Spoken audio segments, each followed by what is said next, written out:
Hi all listening എളുപ്പമാക്കാനുള്ള കുറച്ച് tips നമുക്ക് നോക്കാം. ഫസ്റ്റ് വൺ എന്ന് പറയുന്നത് പ്രിഡിക്റ്റ് ആൻസേഴ്സ് പ്രിഡിക്റ്റ് ചെയ്യുക എന്ന് വെച്ചാൽ ഒരു 90% ആൻസേഴ്സും നമുക്ക് പേഷ്യൻറ്റിൻ്റെ സൈഡിൽ നിന്നായിരിക്കും വരിക. എക്സാമ്പിൾ എന്ന് പറഞ്ഞാൽ name, age, personal history, medical history, occupation, ഇതൊക്കെയായിരിക്കും പേഷ്യൻറ്റിൻ്റെ ഭാഗത്തു നിന്നുള്ള മെയിൻ ആൻസേഴ്സ്. പിന്നെയെന്ന് പറഞ്ഞാൽ തെറാപ്പിസ്റ്റിൻ്റെ ഭാഗത്തു നിന്നുള്ള ആൻസേഴ്സ് ആയിരിക്കും. ഒരു 5 to 6 ആൻസേഴ്സ് തെറാപ്പിസ്റ്റിൻ്റെ സൈഡിൽ നിന്നായിരിക്കും.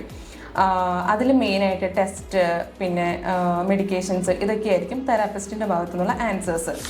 സെക്കൻഡ് വൺ എന്ന് പറയുന്നത് listening for the synonyms. Same meanings വരുന്ന ആൻസേഴ്സ് ആയിരിക്കും അതിനകത്തുള്ളത്. സോ നമ്മൾ മീനിങ്സ് സെയിം ആണോ എന്ന് നമ്മൾ ആ വേർഡ്സ് വെച്ച് നോക്കണം. പിന്നെ തേർഡ് വൺ എന്ന് പറയുന്നത് ലാസ്റ്റ് നമുക്കൊരു 2 minutes കിട്ടുമ്പോൾ നമ്മൾ ആൻസേഴ്സ് റീചെക്ക് ചെയ്യാനായിട്ട് പാർട്ട് എയിലെ വേണം നോക്കാനായിട്ട്. ബിക്കോസ് നമ്മൾ പാർട്ട് എയിലാണ് എഴുതുന്നത്. സോ അതിനകത്ത് സ്പെല്ലിങ്ങിലായിരിക്കും മിസ്റ്റേക്ക് വരിക. സോ സ്പെല്ലിംഗ് മിസ്റ്റേക്ക് ഉണ്ടെന്ന് പാർട്ട് എയിൽ പോയിട്ട് വേണം നമ്മൾ ചെക്ക് ചെയ്യാനായിട്ട് ലാസ്റ്റ് 2 minutes.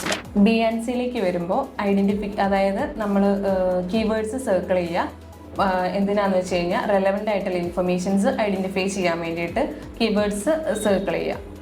പിന്നെ ലാസ്റ്റ്ലി പറയാനെന്ന് വെച്ച് കഴിഞ്ഞാൽ ഡിഫറെൻ്റ് ആയിട്ടുള്ള ആക്സെൻറ്റ്സ് നമുക്ക് യൂസ്ഡ് ആവണം. ഇപ്പോൾ ബ്രിട്ടീഷ്, ഓസ്ട്രേലിയൻ, കനേഡിയൻ, അങ്ങനെ ഡിഫറെൻ്റ് ആയിട്ടുള്ള ആക്സെൻറ്റ്സ് നമുക്ക് യൂസ്ഡ് ആവണം. അതിനായിട്ട് പോഡ്കാസ്റ്റ് കേൾക്കാം.